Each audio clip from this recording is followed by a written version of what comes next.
Hello and welcome to the Smart Recovery Podcast, your audio headquarters for inspiring and insightful discussions on the topic of addiction recovery. What you'll hear with us will be self-empowering, science-based, and stigma-free. We believe you have the power within yourself to make changes that will move you toward a more satisfying life. And we hope these messages and interviews with leading addiction experts and advocates will help you believe that too. Remember that the purpose of this podcast is to educate and inform. It is not a substitute for medical care from a doctor or other qualified medical professionals. Before making any changes in your treatment plan, please discuss your thoughts with your medical provider. Dr. Molly Mcgill is an associate research professor in the Department of Behavioral and Social Sciences at Brown University. She is also the Director of Biostatistics at the Center for Alcohol and Addiction Studies. Dr. Mcgill studies the mechanisms of behavior change in psychosocial treatment for alcohol and other drug use disorders, and applies this knowledge to guide intervention development and refinement. Dr. Molly Mcgill, welcome to the Smart Recovery Podcast. My pleasure. I'm happy to be here. My background is in social work. I did both my Master's of Social Work and my Ph.D. in clinical social work. I studied at Boston College in Boston, and upon completing my PhD, I went on to Brown University for my postdoctoral studies. And I stayed in the postdoctoral training program for about two and a half years prior to getting a National Institutes on Alcohol Abuse and Alcoholism grant to further my training and career development in addiction studies. My bachelor's is kind of along similar lines as M.S.W in a sort of an adult learning program called the College of Public and Community Service. It's actually a really cool school. So go back, how did you first become interested in the area of social work? I mean, sometimes, people want to help others and want to be a part of a solution and all kinds of social issues. How did you get interested in social work? I think I've always considered myself psychologically minded, meaning that I've been interested in topics of psychology as far as I can remember, particularly in high school, reading lots of psychology books and things like that. I did go to school a little bit later. I was 27 when I started my undergrad, and it was at a point where I decided it was time to grow up. And so I did that a little bit late, and I entered social work because I was thinking that I was going to be a therapist at the time, and I was always interested in, and so I was thinking that I would be an addictions therapist. And so even during my undergrad, I did a certificate of study in substance use studies at UMass Boston while also getting that bachelor's degree.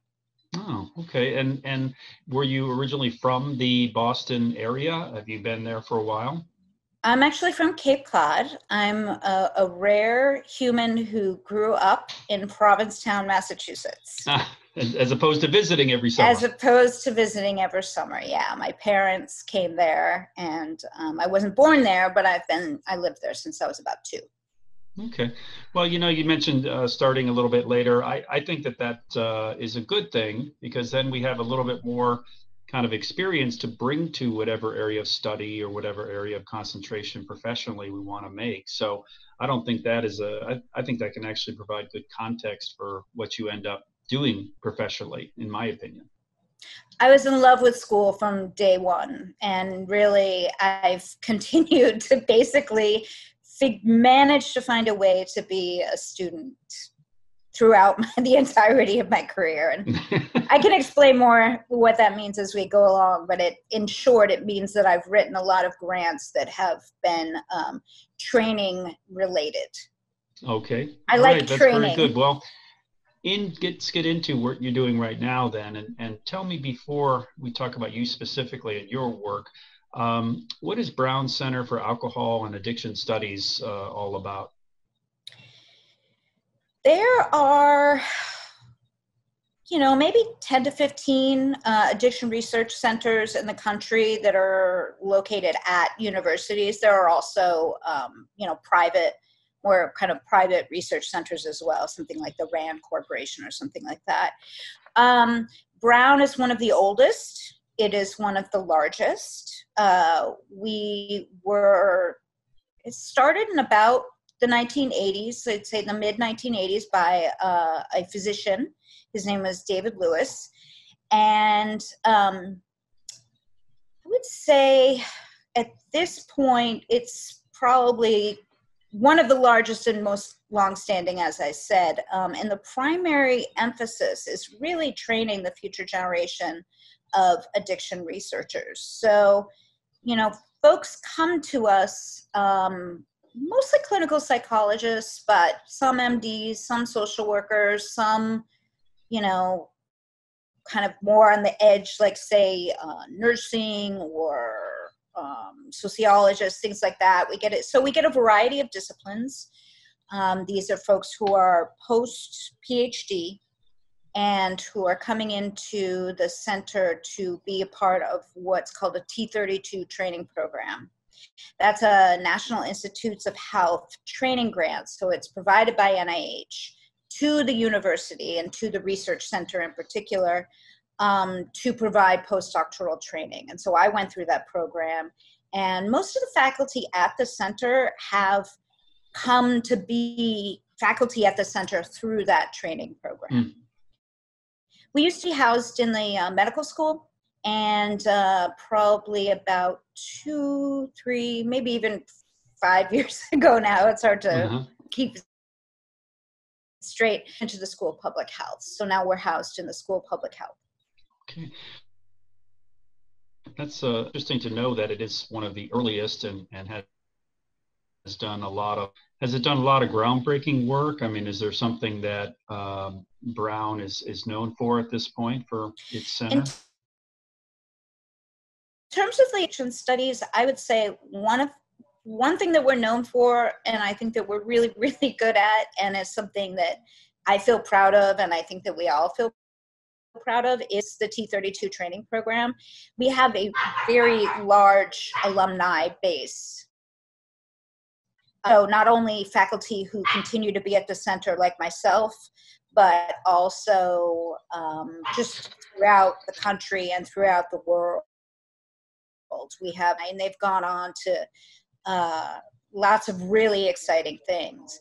In terms of areas of research, certainly the faculty at the center study all types of addictions, including nicotine use, maybe not gambling. We don't really have any gambling folks. And we are also very known for our clinical trials work. So while there are a good number of, say, lab-based, more like ideological researchers, the majority of the faculty at the center are doing clinical trials and developing behavioral treatments in particular. So that's really where we're strongest. We have a handful of neuroscientists, a handful of geneticists, but for the most part, we're behavioral scientists working on behavioral interventions. Yeah, well, that's the practical applications. I mean, that sounds a little bit more real world than maybe some research can get pretty esoteric. And this is about applying, and this is about being part of that, intervention and part of that recovery for people in the real world, if you will. Yeah, we're on the far end of that continuum, where they say the bench to bedside, and we're very close to the bedside. Yeah, great. So you personally, your research interests, I read about some of the goals you have for the research, but tell me briefly what some of your research interests are. The broad area is termed mechanisms of behavior change. And what that means is it's this idea of, it's sort of a response to the history of studying behavioral interventions. So we have a long history dating back, I would say, probably to like the mid 80s of, having a lot of randomized clinical trials of what we could call these sort of packaged manualized behavioral therapies, things like motivational interviewing, cognitive behavioral therapy, acceptance and commitment therapy. I could go on with, various names of different treatments.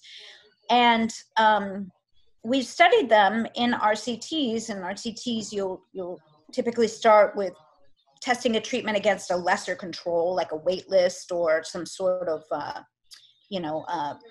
brief educational condition. And then you'll kind of ramp up those comparisons over time to a point where you are testing that treatment against another treatment, right? Mm-hmm. So say CBT versus motivational interviewing. Mm-hmm. What we've discovered during that time is that they rarely outperform each other. There's really a rare behavioral intervention in the addictions or otherwise, say depression, anxiety, that is really outperforming another behavioral intervention. You could say there's some, evidence to say that contingency management might have a bit of an edge at, we could go into long speculation as to why that may be the case, but this all, dating back to my undergrad, was like puzzling to me. This idea that these different behavioral interventions with different theoretical models that are intended to explain the nature, course, and treatment of addiction are performing similarly well when pitted against each other in what we call like a horse race model of testing treatments. So why? How can this be, right? Isn't one of them supposed to be right? Why wouldn't we, why would we pit them against each other in the first place if we didn't think that one of them was going to win? And want to find out which one was going to be most effective. Yeah. And then so to ultimately have, the winning treatment, or the best behavioral treatment to then place in the hands of the public. So if that's not happening, then what is happening? Right. And so that's where mechanisms of behavior change comes in. And it's it's sort of born out of clinical trials research, but it's really kind of digging into clinical trial data in what are secondary analyses, right? They're not the primary aims of the original trial.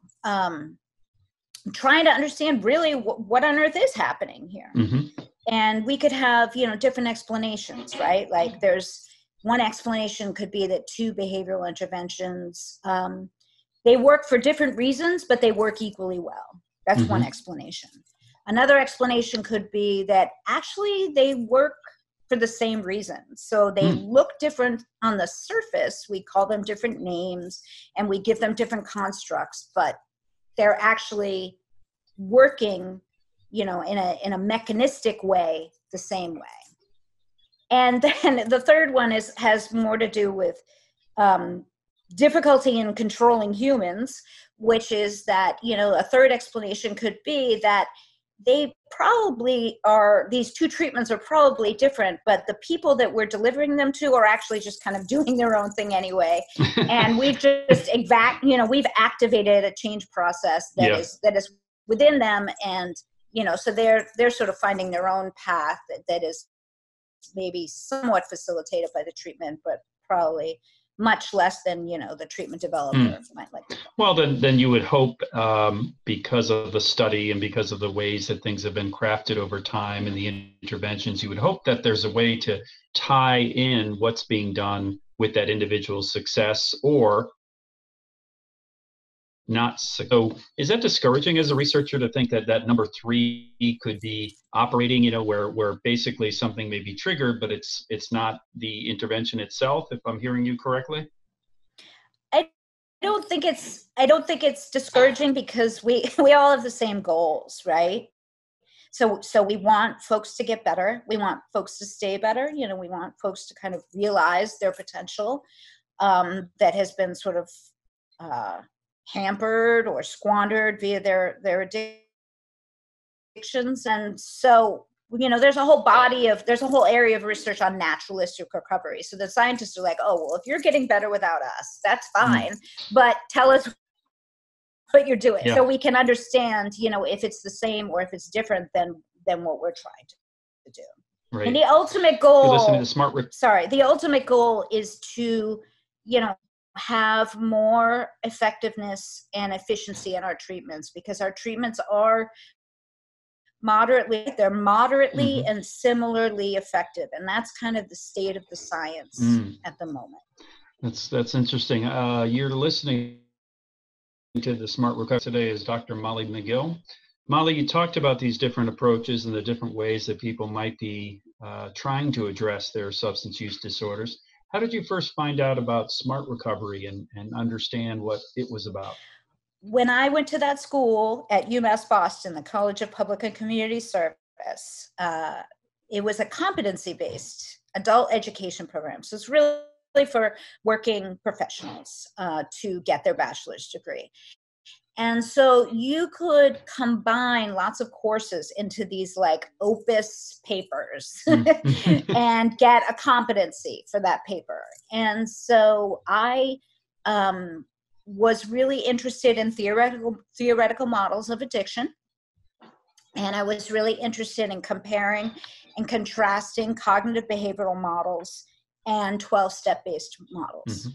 There was an article written in the mid-90s called by Barbara McCready and John Morgenstern, and it was called "Can Habits Be Treated as Diseases, and Can Diseases Be Treated as Habits?" And that, like, again, it's this thread that goes through my work, this idea of like, there's a theoretical model. It says that this is how it's happening. The evidence isn't totally supporting it.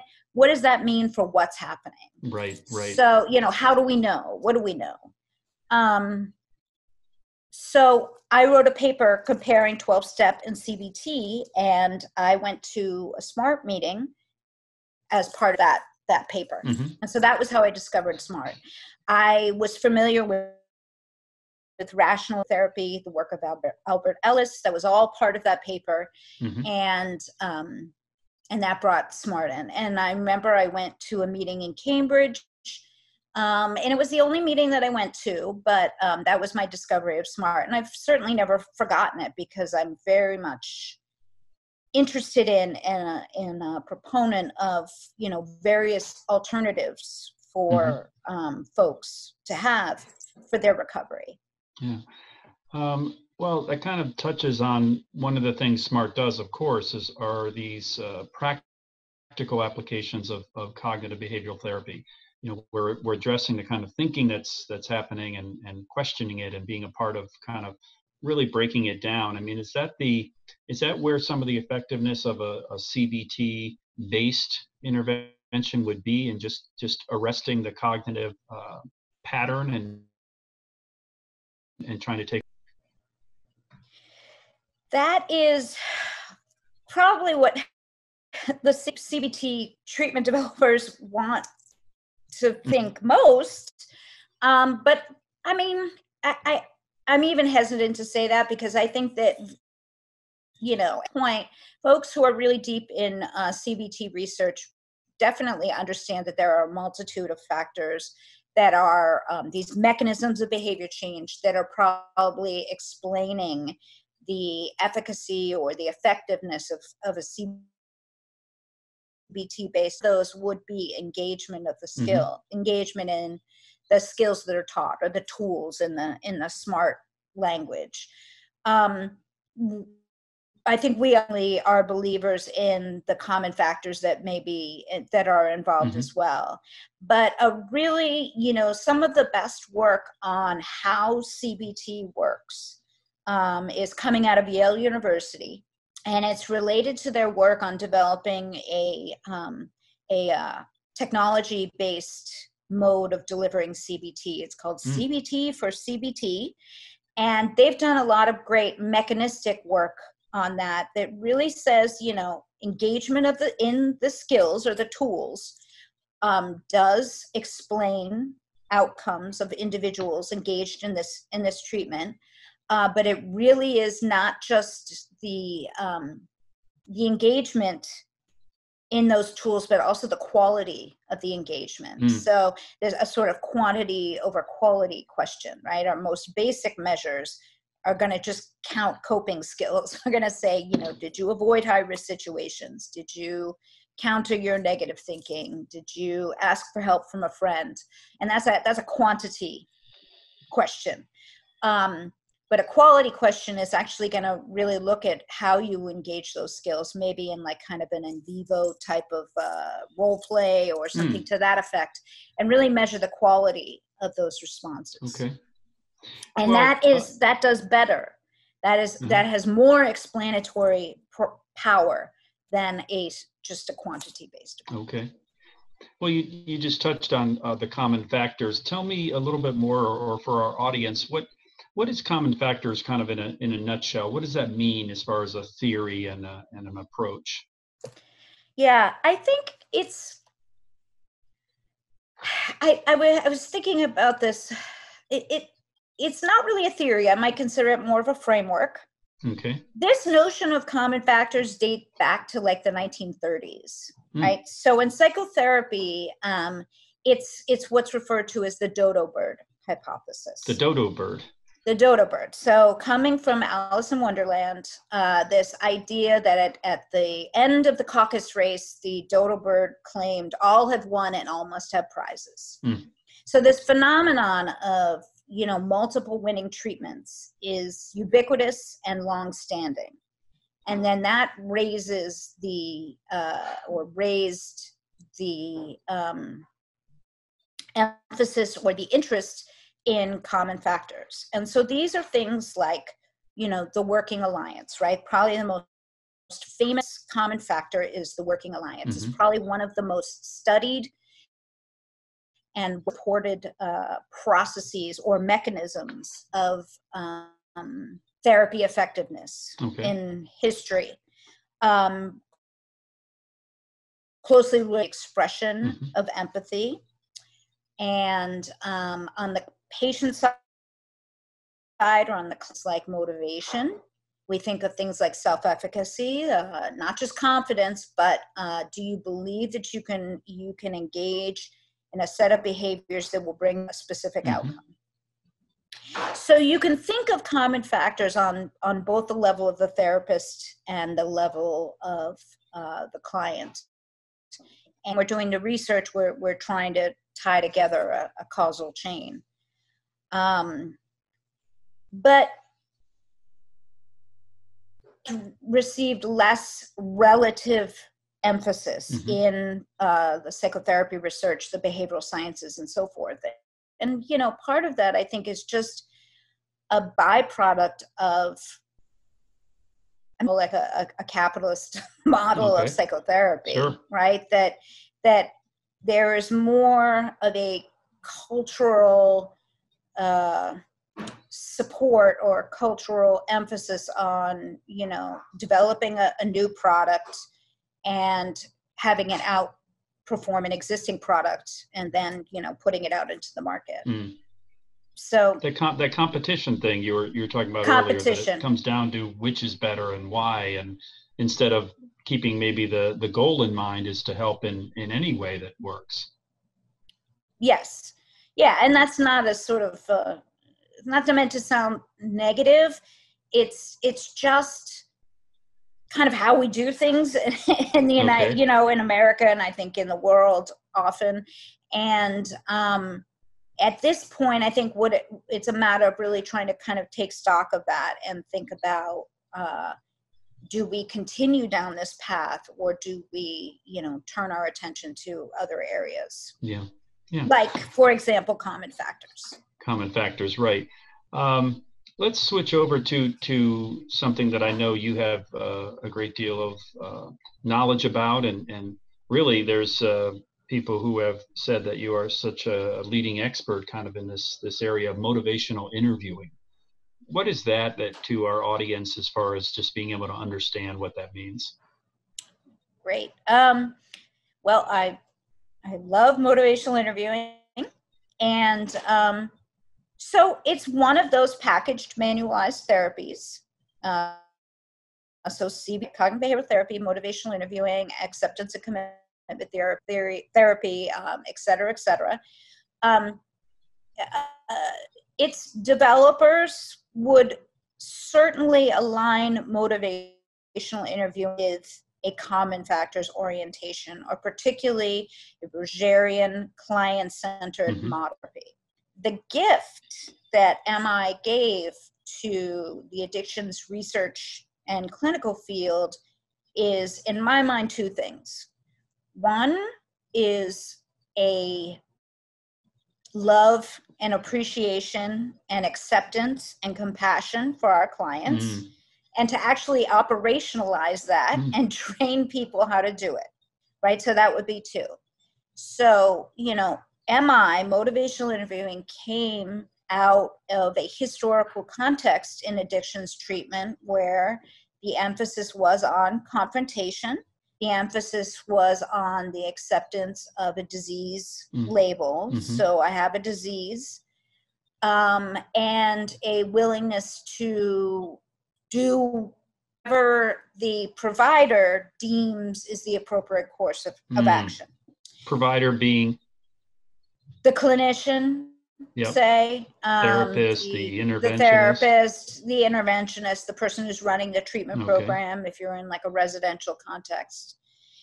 And motivational interviewing has really given us motivational interviewing rising up at the same time as the trans-theoretical model, the stages of change model, together helped us to recognize that there are multiple routes to change, that people, if they're entering treatment, that does not mean that they are 100% motivated, and that motivation is a static process that does not fluctuate context to context.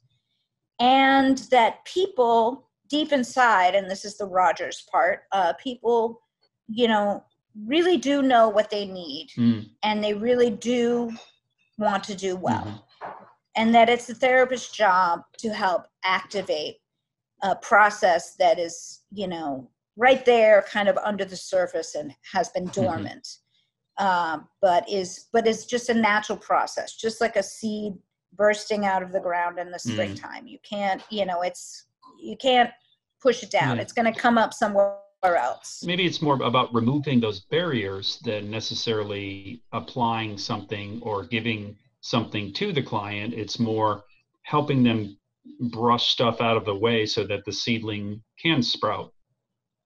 Definitely, yes. And that occurs via an exploratory, client-centered, empathic communication process. And that's why it's called a motivational interview. And that sort of relates to the second part that I love about MI, which is far more technical part, but is really that, the developers of motivational interviewing have done a tremendous job in operationalizing a theoretical model, providing very clear measures and methods for training therapists to deliver that model, and having measures that also allow us to assess their fidelity. So more than just saying, I'm doing MI, well, actually, let's just make sure. And we're gonna listen to you. We're gonna listen to a tape of you delivering the therapy, either in a role play or an actual patient interview. And we're gonna measure your performance, and we're gonna give you feedback on your performance. And maybe the feedback is keep doing what you're doing. And if you're earlier in your learning, it might be, increase this type of skill and decrease this type of skill. And that's really revolutionized implementation science, therapy training. It's done a lot for getting evidence-based therapies out into the hands of the public. Yeah. I would think that therapists themselves appreciate that, or at least I would say that many probably welcome it, because you are in a situation where you're trying to help others, you're trying to use the tools that you've learned about and been trained in, but with someone else helping you look at it closely, whether you're operationalizing these techniques or these theory, is that a comforting thing? I mean, have you been reviewed in that way, and how did it go for you? I think it's a personality thing. and it's probably a training thing, like the context of your training, how much that was emphasized in your training. You know, back in the day, like particularly like say in family therapy, they had like two-way mirrors where like your supervisors were watching you do therapy, or you actually have like a little like microphone in your ear and your supervisor's like, okay, say this, you know, like, and that stuff just like doesn't happen anymore. It's like, it's high burden, right? It's not easy to implement on sort of a mass scale. And so yeah, so for my personality, I love it. I love feedback. I consider life a skill to be developed, right? Yeah. Tell me to do something like differently or better, and I'm going to listen, and I'm going to try and do something differently and better. But I think, you know, again, I think that's a personality thing. So it's a personality thing, but it's also a culture thing. So it is a training culture thing in the sense that, like, I do think that we can influence it on a broader scale. And I think that that's certainly something that motivational interviewing has contributed to. You know, this idea of taping your therapy sessions and having a peer or a supervisor observe your performance and then provide your feedback on that performance. I mean, that is, to me, a beautiful thing, but that is certainly something that has taken a lot of time and effort to kind of socialize providers too. They don't, you know, people don't naturally want to be recorded and observed. So it's definitely something that, you know, I think is in process. We're listening to Dr. Molly Mcgill on the Smart Recovery Podcast. Dr. Mcgill is from Brown University, and she's been talking about all kinds of things related to addiction research and studies, most particularly motivational interviewing that we've just been using as a topic and as a framework, I guess, would be the way to put it.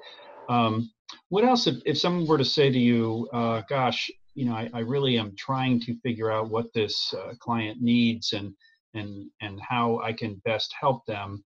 What would you say is so great about motivational interviewing? You touched on that already, but what would you say to them as far as making sure they knew about the strength of that approach? When I talk to my students, I tell them I discovered motivational interviewing when I was arguing with my clients. So when I was in M.S.W in training, I definitely was always interested in this notion of like manualized therapy, right? I wanted tools at my fingertips, and I wanted kind of that structure to be able to feel like, okay, I am delivering a formal model of therapy. I'm not kind of just winging it here. Right. And I would, you know, sit with these like manuals and like read them before the person walked in the door, and then like try to do it. Yeah. And I recommend that. I think that is you know, given as long as it's not a sort of approach that is actually like really requires a certain level of specialized training, I think that is a perfectly acceptable thing to do. But I worked with substance users, and I found that I was this amazing therapist with folks in early recovery because they were sober and they were in this, you know, this exciting growth, self-exploration process. And I was basically just along for the ride. So I could feel like this amazing therapist because this person is like blossoming and they're you know, achieving all these new insights and engaging in all these new pro-social behaviors, and they're just turning their lives around. And here I am, their therapist, yay me. Yeah. But if they were actively using, my approach was to try and rationalize with them. What are you doing? Why are you doing this? Can't you see what it's doing to your life? You know, I was young. I had what MI refers to as the righting reflex, right? It's this idea that if we see something broken or something that is in trouble, we have this urge to just fly in and fix it, right? There's some sort of anxiety there in terms of, you know, viewing human suffering. There's, you know, I could go on and on about the sort of underlying potential influences. But anyway, I was engaging in kind of power struggles, so a back and forth of trying to convince someone. And when you push against a human being, they tend to push back. Yeah. So what I didn't realize is that I was actually almost encouraging them to themselves, and then by the byproduct being to defend their current behavior, the substance use.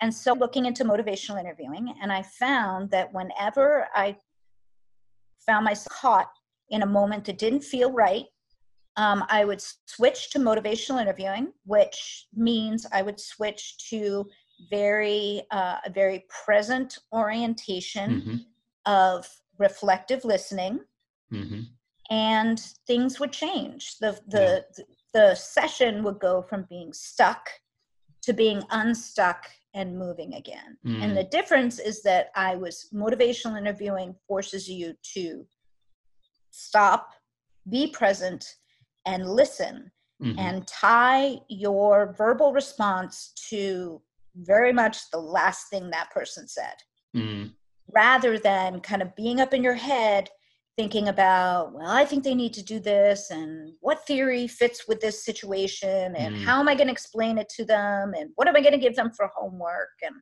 just, being like 10 steps ahead of the person. Yeah. So, that's a human connection, right? Yes. But it's not just the act of listening. You can't just listen. You have to believe that what they say matters and is of value, so that they have the answer, right? So there's these two pieces to motivational interviewing. The first, that is most important, can be referred to as the principles, or referred to as the spirit, but is this idea, this Rogerian idea, that people know what they need to do. People inevitably want to do well, and that the therapist's job is to help facilitate a natural process that can occur if given the right circumstances, the water to the seedling. So that's something that you hold in your heart, right? You can't really fake it. You can't pretend to think that people know what's best for them. You either do or you don't, right? Yeah, it has to be authentic. It really does. It really does. And then the other piece of those what are referred to more as these verbal or technical skills, which have to do with that reflective listening and engaging in open-ended questions and simple and complex reflections, and having a very specific verbal style in sessions with clients. As you explained it, it seems so direct and straightforward. But one thing that I know has happened at SMART meetings is that facilitators end up advising attendees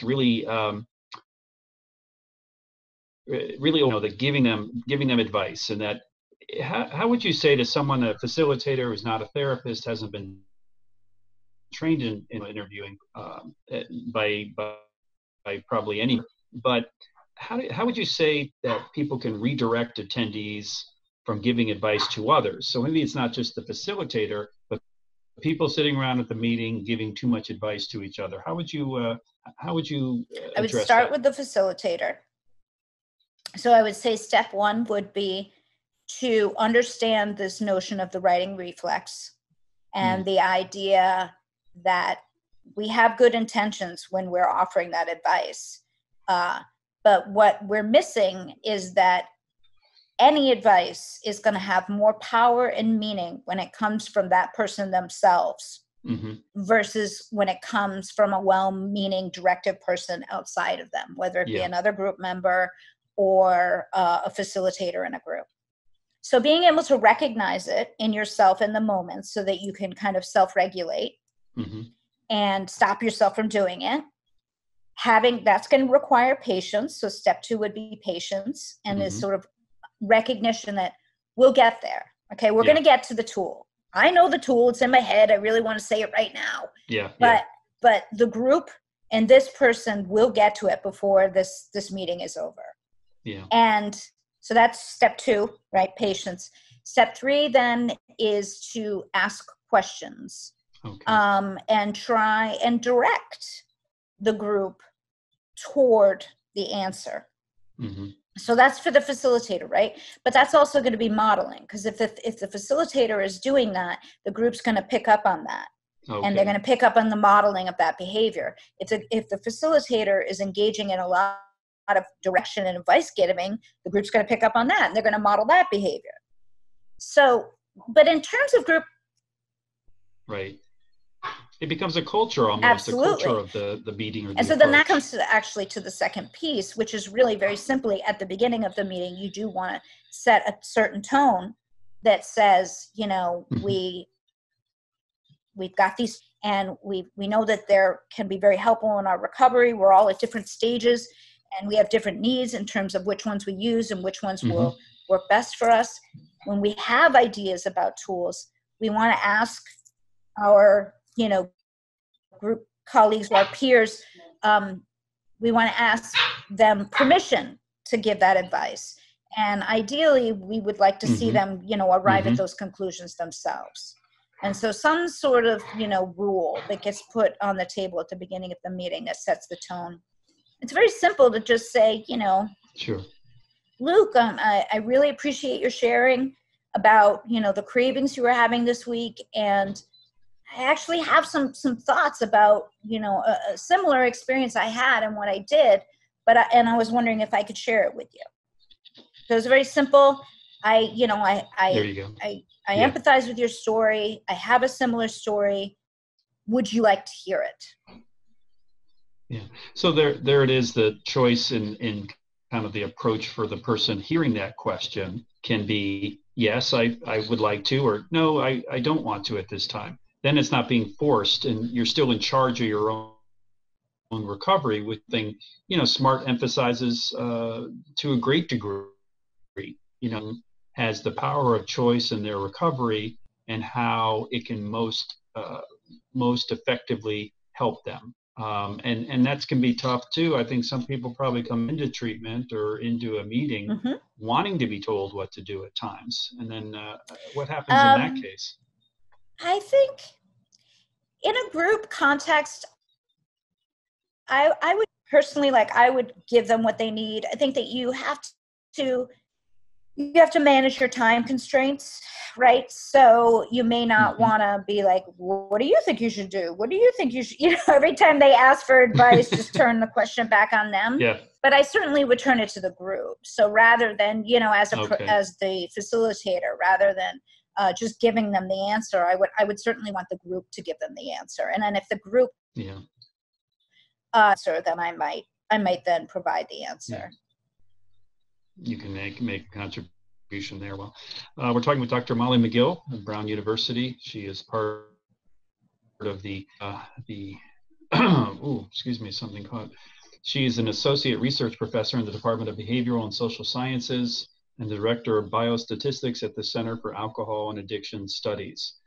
Before I let you go, one thing I was thinking is that this is actually Women's History Month, and I don't know in the field of addiction research or even in the kind of specific research you do, is there anything that, were there any barriers put up? Were there anything that as a woman researcher was different for you?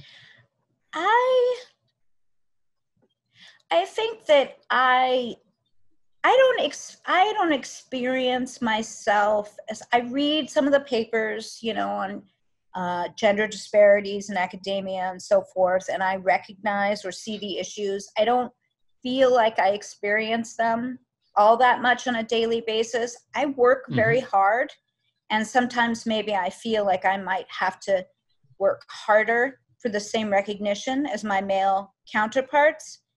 I can tell you that honestly, I feel I'm a first generation college student, and I grew up under, in poverty and in a sort of different lifestyle circumstances. And I feel that a lot more on a daily basis. I would say that my department is very warm, and I feel, welcome and good there.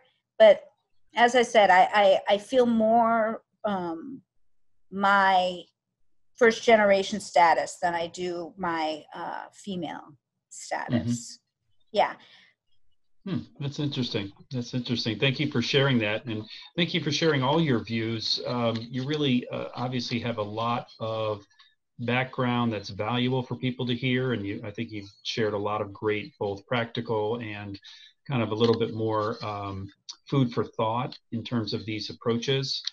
Is there anything else you'd like to add about what's next or the next steps for you in your research? We have gotten very far in this history of clinical trials research, right? So I wouldn't, if given the opportunity to do it over, I wouldn't say you should do it over and do it differently. I think that we've learned a lot. We have a lot of great treatments. At this point, we really need to learn how to get those treatments out into the hands of the public. And what that means is, individual therapists in practice, students, therapy students in training, and residential and outpatient programs providing addictions treatment. Right. For me personally, what that means is that I'm very interested in therapist training. And I'm very interested in taking that, that technical part of motivational interviewing, their capacity to train therapists and monitor their skills really, really well. Take that and apply it to other aspects of therapy. For example, skills training, which is something SMART does, right? You call it the tools, I call it skills training. But what I'm working on most recently is really thinking about, not what skill you train them in, right? Is it avoiding high-risk situations? Is it being assertive? Is it managing your anger? Is it, and so on and so on. But how do you do it? How many times, how do you do a role play? How do you talk about missing homework? How do you debrief after a role play? How many times do you repeat it? How much reinforcement do you need? And so on and so on. So really develop a capacity to train providers and monitor their skills for other aspects of therapy. They're very cross-cutting across different modalities. But that don't necessarily have that kind of training infrastructure in place. So really common factors and marrying what motivational interviewing has given us in terms of therapist training with common factors and other aspects of therapy that thus far don't necessarily have those kind of tools in place. Yeah. Excellent. Thank you so much, Dr. Molly Mcgill. I really appreciate the interview. I think you've shared some great stuff with our audience, and best of luck to you. Okay, thanks so much. And be safe, everyone. Okay. Take care. All right. Thank you. Thank you very much. You as well. Okay, bye-bye. Bye. Thanks for listening to the Smart Recovery Podcast. If you found today's episode helpful and inspiring, we encourage you to share it with someone who might need to hear its messages. If you or someone you know needs addiction-related help, we encourage you to visit smartrecovery.org to find a wealth of digital resources, practical tools, and social supports meant to help you and your loved ones on their recovery journey. While there, you can search for a local SMART meeting near you, or join our online community to find 24/7 access to recovery help through regular online meetings and helpful message boards and forums. All of our meetings and online community resources are completely free of charge. Be sure to connect with us online to get more helpful addiction-related resources. Visit our website at smartrecovery.org, where you can search for local meetings, join our online community, subscribe to our e-newsletter, and find regular blogs, videos, podcasts, and more. You can also help us to spread our self-empowering, science-based messages to more people who need to hear from them in important ways. First, get trained on the Smart Recovery Program. If you are a licensed healthcare provider and could benefit from using Smart Recovery in your professional work, or if you are someone who would like to volunteer and lead Smart Recovery meetings in your community, please check out our training and volunteer opportunities at www.smartrecovery.org/training. Second, donate to support our work. Smart Recovery is a nonprofit that runs on the donations from generous supporters who understand the need for recovery-related support. If you would like to help us reach more people, consider donating to Smart Recovery at smartrecovery.org/donate. We'd like to thank U.S. World Meds for their generous support of this episode. We'll see you next time on the next episode of the Smart Recovery Podcast.